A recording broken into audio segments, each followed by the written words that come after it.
Dear friends and family, after a couple of years hiatus and more excuses than you can shake a stick at, we're happy to finally get our Christmas letter out to you. Actually, that's a lie. We aren't that psyched about it, but we do it anyway because that's what people like us are expected to do. Share all the good things that happen and none of the bad. We don't want to be buzzkills because we get it. The holidays are meant to be about joy and merriment. We don't discuss unpleasantries or our anxiety about getting the house ready, the meals planned, and welcoming our dysfunctional families into our homes for way too long. But we'll try and focus on the highlights as we know you are judging our every move, our weight gain, where we spent our last vacations, and how our hair is styled.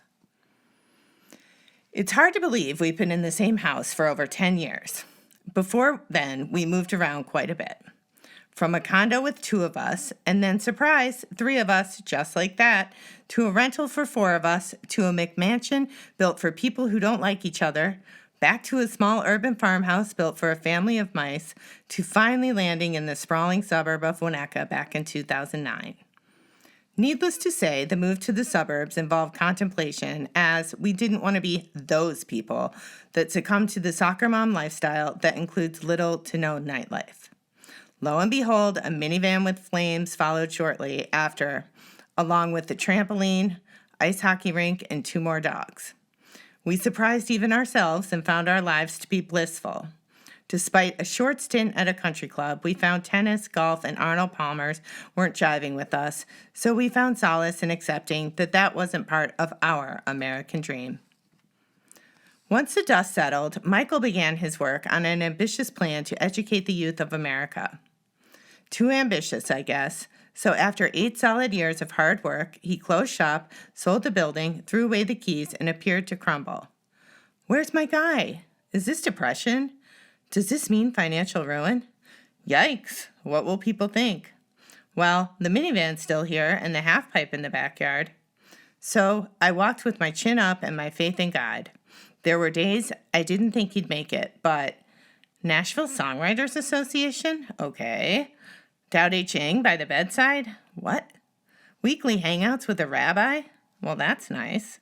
5-hour lunches with a Christian missionary? Thanks be to God. What the hell is he typing for hours on end? He's been working it out. And now, I gotta say, he's emanating some serious peace and harmony.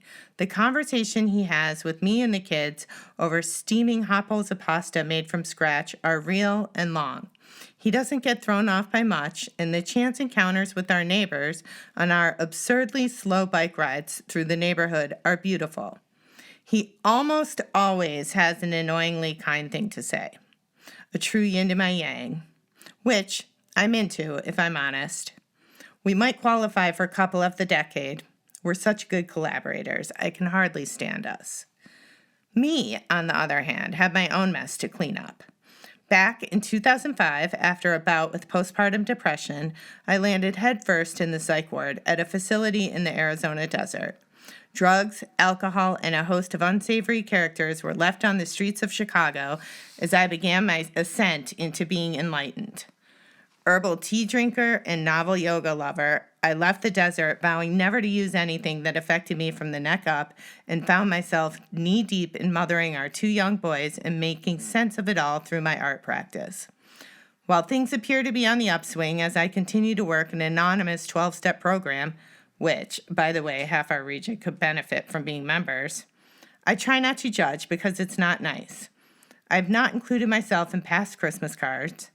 Is it okay to call them that? By no means do I want to offend anyone. Because I can never be skinny enough or pretty enough, and really, I want you to focus on how amazing my children are. Speaking of, Jake, our oldest, is incredible. You've never met a smarter or well-adjusted 18-year-old. Everything about him is close to perfect. He gets his good looks from his father.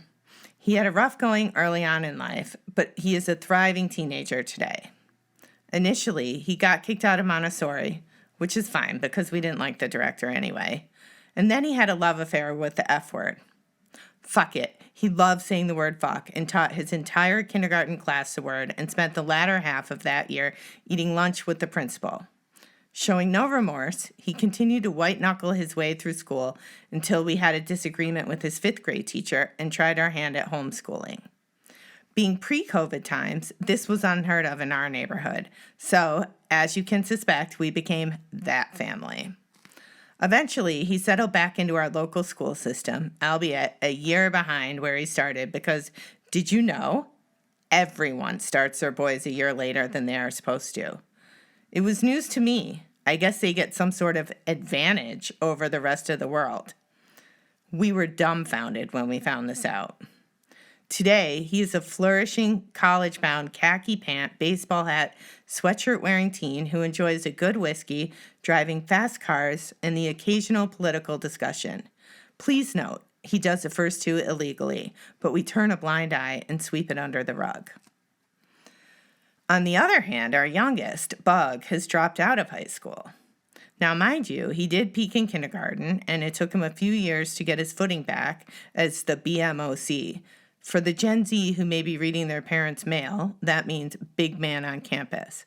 Ask your dad about it, because surely he was one too. We're all overachievers around here. But nevertheless, he found his footing after several years of bouncing around various schools, experimenting with some artistic hairstyles, and pushing the boundaries of suburban fashion. As remote learning became the new educational normal, Bug decided within an hour of his 1,000th time on Zoom for virtual learning that he had had enough and it was time to focus on his future, and school is not part of that. He is currently pursuing a career in music production and finds himself regularly apprenticing with multi-platinum producers and skateboarding daily in Grant Park. I can't wait for his big break as I break out in hives at the thought of him filling out an application to be a barista or manager at Walmart, and Human Resources realizes his highest level of education is 8th grade. However, due to our extraordinary parenting skills, we do believe in him and know that carving his own path, while maybe not straight, will be his way to success. Biology, geometry, and English Lit will just have to find another door to knock on because it ain't this kid's. That said, the good Lord has blessed us with excellent health and great senses of humor, as 3 of the 4 minors found themselves in court for traffic violations within a week of each other. As a result, our attorney was able to put a down payment on a 3rd lake house for his family.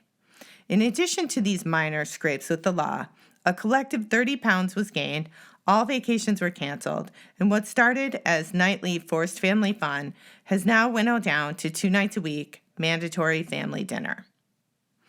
We sign off in gratitude for our family and friends.